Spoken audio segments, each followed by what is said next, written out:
What's up mga Kanoypi? Nagbabalik na naman si Kanoypi for another video. Ngayon na natin gagawin yung project ni Kuya Norman Soluben na water filter mga Kanoypi para sa kanyang project na fish pond, Hito Fish Pond mga Kanoypi. So naalala nyo yung tatlong drum na binili ko sa Kalasyaw. Ngayon na natin gagawin dahil puding ni Mia mga Kanoypi. Kaya may oras tayong tapusin ngayong araw na to itong project niya. So nandyan mga Kanoypi yung tatlong drum na nabili natin sa Kalasyaw at nahugasan na, malinis na yan mga Kanoypi.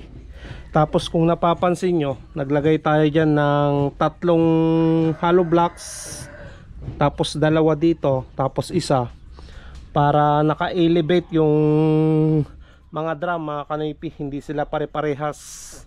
Ayan, kasi dito mapupunta yung tubig na galing sa fish pond, tapos mapipilter papunta dito, tapos yung tubig dito mapupunta dito sa sa last na na drum, at malinis na yan paglabas niya mga Kanoypi. Bubutasan natin sa kabila dito sa side na to papunta dun sa fish pond mga Kanoypi. At maglalagay tayo dito ng mga tubo papunta, iko-connecta natin dito sa mga kasama niyang drum. So abangan nyo mga Kanoypi yung gagawin natin na filter para sa kanyang project na fish pond mga Kanoypi. So yan, so sana magawa ko ng maayos na hindi tayo magkamali mga Kanoypi, no? So dyan lang kayo, manood lang kayo sa ating gagawing DIY filter para sa fish pond ni Kuya Norman Soluben. Ayan, let's go. Bali ito lahat yung kakailanganin natin mga Kanoypi. Gitres na tubo na PVC, tapos didos na PVC, tapos yung didos din na may takip. At syempre gagamit tayo ng epoxy pandikit sa sa drum. At yan, elbow rin na ditres. Yan lahat yung gagamitin natin mga Kanoypi dito sa project natin gagawin ngayon. Alright, syempre gagamit tayo ng barena. At ito, try natin gamitin to na in-order ko sa Shopee mga Kanoypi. Pambutas natin dito sa sa drum. Hopefully na kaya nitong mabutas. Sana maganda yung kakalabasan, no. Ayan mga Kanoypi, magma-mark na tayo ng bubutasan natin kung saan banda.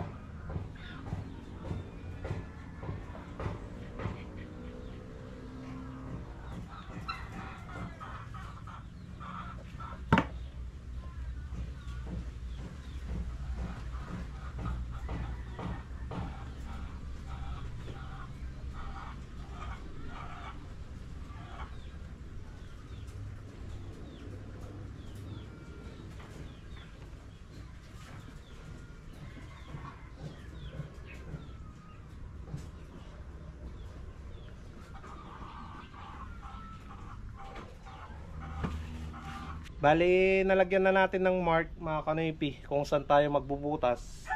Ayan, dito. Bali, dito sa gitna, dalawa yung butas niya mga Kanoypi. Tapos yung pangatlo, isa lang sa baba. So, lagyan na lang natin dito ng number 1. Ayan. Ayan, number 1, number 2, number 3. Ayan mga Kanoypi. Yung number 3 na yan, dyan mismo yung lalabas yung yung malinis na tubig papunta doon sa fish pond.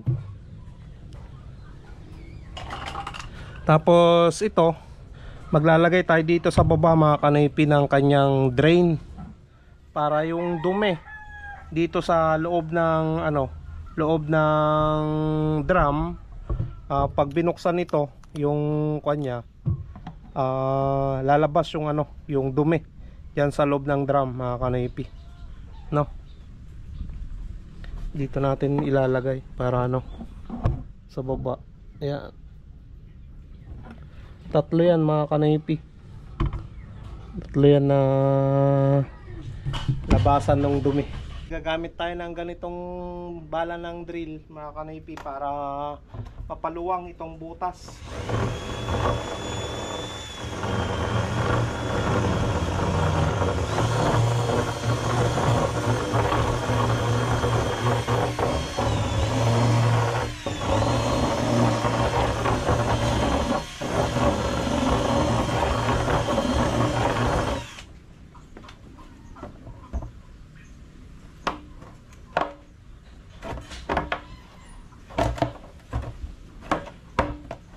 Ayan, sumakto na mga kanaypi. Ganito yung kakalabasan yan eh. Ayan.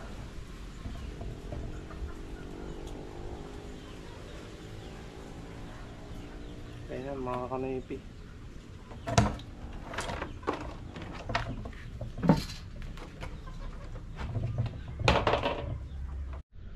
Bali, nabutas na natin yung number 2 mga kanaypi. Dalawang butas yung nilagay natin.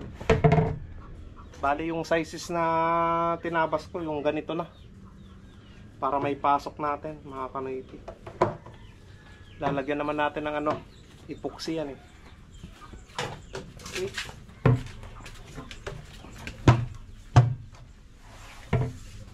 Putasan na rin natin yung isa pa.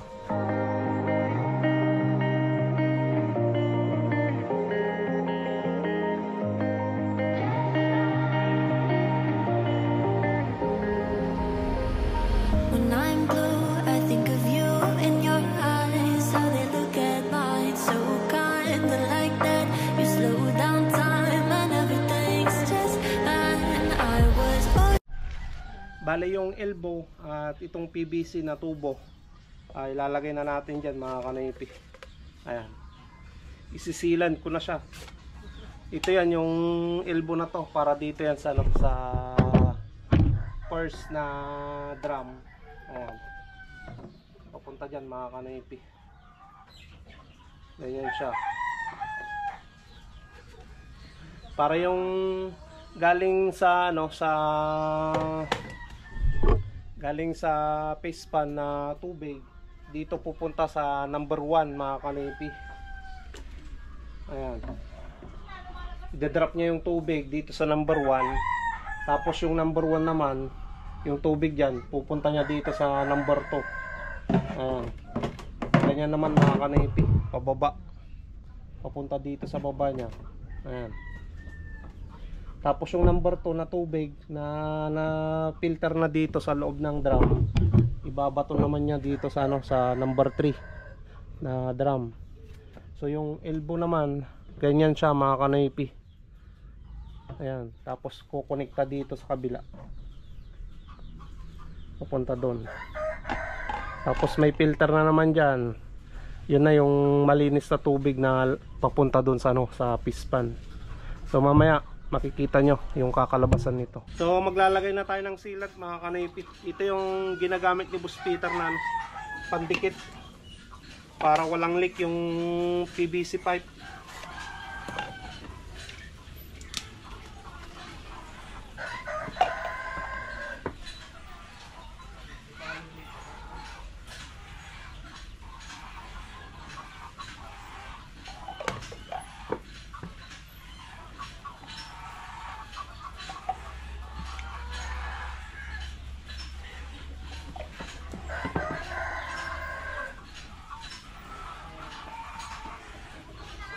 Ayan mga kanaypi.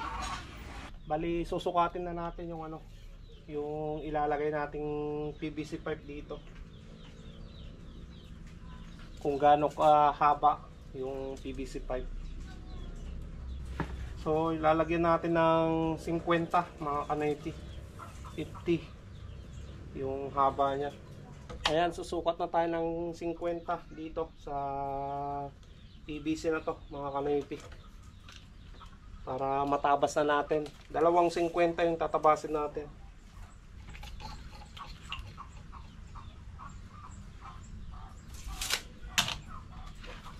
Bali, na-mark na natin. Dito yung 50. Yan. Gagamit tayo ng papel, mga kanoypi, karton. Para straight yung ano, pagkatabas niya.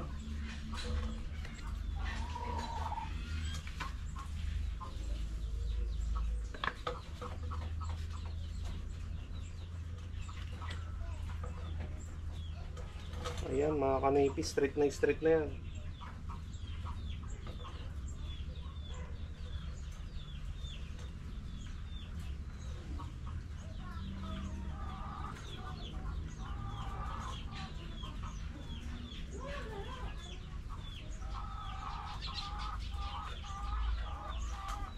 Alright.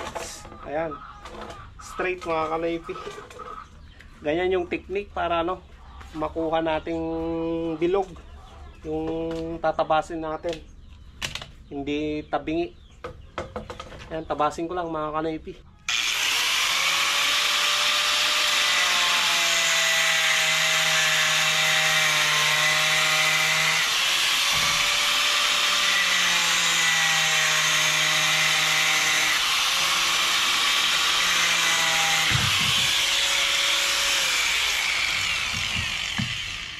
So yan mga kanoypi, nandito na yung mga natabas kong tubo. Ayan, dyan siya magkukonekta mga kanoypi. Ayan, konekta dyan sa dalawa, tapos dito naman sa kabila. Ayan. Pero bago natin idikit itong ano, itong tubo na to, bubutasan ko pala yung ano dito sa kabila nya. Ito yung number 3 na ano, drum. Magbubutas tayo dito na dalawa mga kanoypi. Labasan daw nung ano, nung tubig dito sa ano, na filter na tubig. Papunta doon sa ano, sa may pispan mga kanoypi. Sabi ni Kuya Norman, dalawa daw yung bubutas natin dito. Papunta sa dalawang pispan. Ayan. So tabas tayo dito. Mag-mark muna tayo ng dalawa mga kanoypi na butas.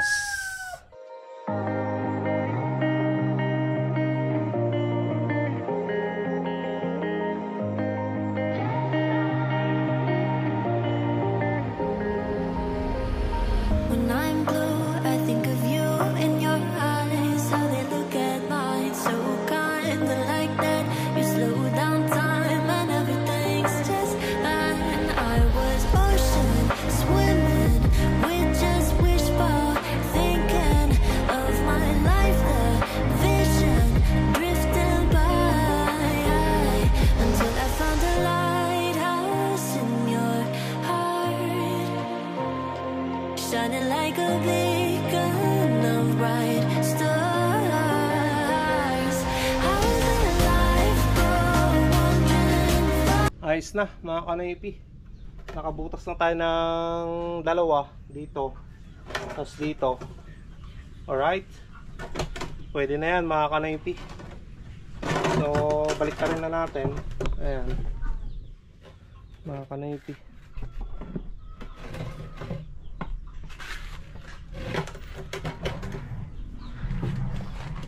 Kabit na natin tong ano, PVC.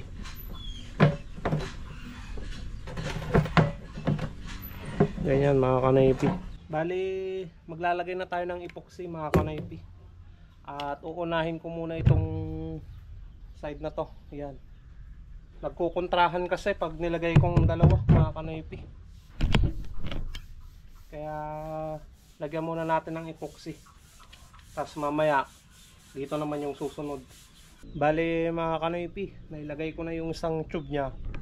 Ayan, nailagay ko na.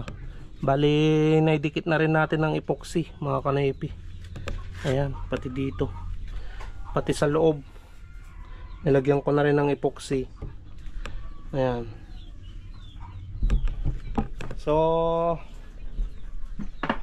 ang susunod naman natin mga kanoypi, yung drain na lalagyan natin ng epoxy para may dikit na. Ayan, dito, dito, tapos yung isa Ayan. Hindi pa natin kasi may ilagay itong isa dahil nagkukontrahan mga kanipi, baka matanggal din yung ano, pagkadikit niya. Ayan mga kanipi, natapos ko na rin na nailagay itong labasan ng tubig niya. Bali dun sa kabilang side yan mga kanipi, pinakita ko lang sa inyo. So hindi pa natin nailagay yung isa dito. Ito mga kanipi, ayan, para dito sa side na yan, dun sa kabila.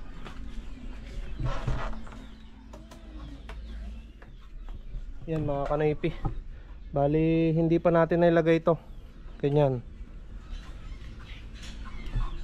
dahil nagkulang tayo ng ano, epoxy. Bali galing tayo ng bayan mga kanipi, pumili ako ng epoxy para matapos na itong project ni Kuya Norman Soliben. Ayan, epoxy, maganda palang gamitin to mga kanipi. So mix na tayo ng may kabit na natin ito, isa pa.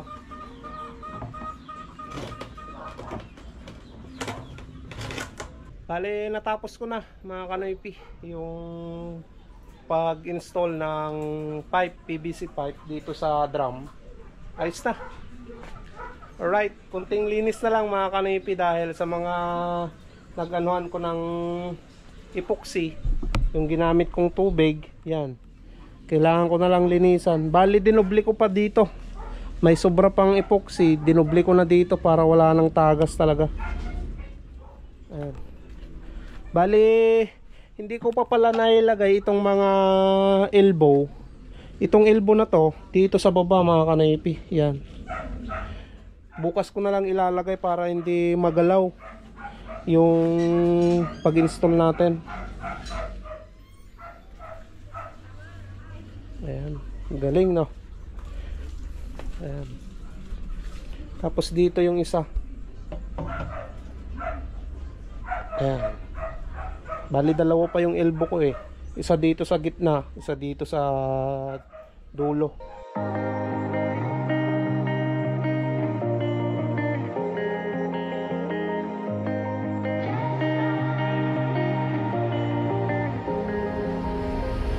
When I'm blue, I think of you in your eyes, how they look at mine, so kinda like that. You slow down time and everything's just fine. I was ocean swimming with just wishbone, thinking of my life, the vision drifting by. Ayan, finally natapos na yung project ni Kuya Norman Soliben mga kanipi na ginawa natin. DIY na filter para sa fish pond. So nandyan na mga kanipi, kita nyo naman yung design nya, ganda no. Bali yung ginamit ko dito distress na tubo mga kanipi, tapos yung drain nya didos yan mga kanipi, yan. Bali tatlo yung drain nya. Bali pupunta dito yung tubig na galing sa fish pond, tapos matratransfer yan papunta dito sa second na tangke nya, drum. Tapos pupunta rin dito sa pangatlong drum mga kanipi. Ito na yung malinis na tubig na papunta sa fish pond ulit. Ayan. Bali may ilalagay pa sila dito sa mga loob nya. Marami pa silang ilalagay dito para ma-filter yung tubig sa fish pond. So at least mga kanipi, nagawa na naman natin yung project ni Kuya Norman Soliben. Salamat sa tiwala kuya na pinagkatiwala mo sa akin. Ayos, may extra income na naman tayo dito sa paggawa dito mga kanipi. Part time natin na gumawa ng filter, DIY filter. Bali hindi ko pa tinanggal to mga kanipi, itong kanyang tape, dahil baka malaglag eh. Pang suporta lang naman yan para hindi malaglag yung tubo pa, kasi hindi pa matigas yung epoxy na nakalagay. Ayan mga kanipi, nandito na tayo sa last portion ng vlog para mag-shoutout na naman sa inyong lahat. So sa mga nag-comment sa last na mga videos ko, tapusin nyo itong vlog na to, baka nandito yung mga pangalan nyo. Unang-una yan, shoutout nga pala tayo kay Sir Bernard Arboleda. Shoutout na rin kay Sir Romeo Budano. Shoutout na rin tayo kay Eloisa Bilila. Shoutout na rin tayo kay Mary Pabroa. Shoutout kay Viva Lola Vlogs. Shoutout na rin mga kanipi kay Ronald Tijada. Shoutout na rin kay Reynaldo M. Macapagal Jr. Ayan, shoutout. Shoutout kay Leo Digario Versosa. Shoutout na rin kay Ronald Ibaan ng Pusorubio, Pangasinan. Ayan. Shoutout na rin kay Uncle Felipe Santiago.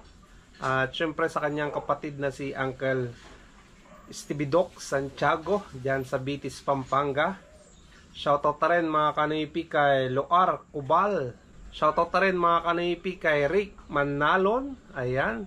At syempre mga kanipi, shoutout na rin kay Kuya Ron De Leon at Ate Cathy De Leon from USA. Shoutout na rin kay Kuya Ber Tungpalan at Ate Barbara Dumaging Tungpalan from New York. Shoutout na rin kay Kuya Jubel Jimenez Caluya ng Canada. Shoutout na rin kay Kuya Joey at Ate Tessie De La Cruz from San Diego, California.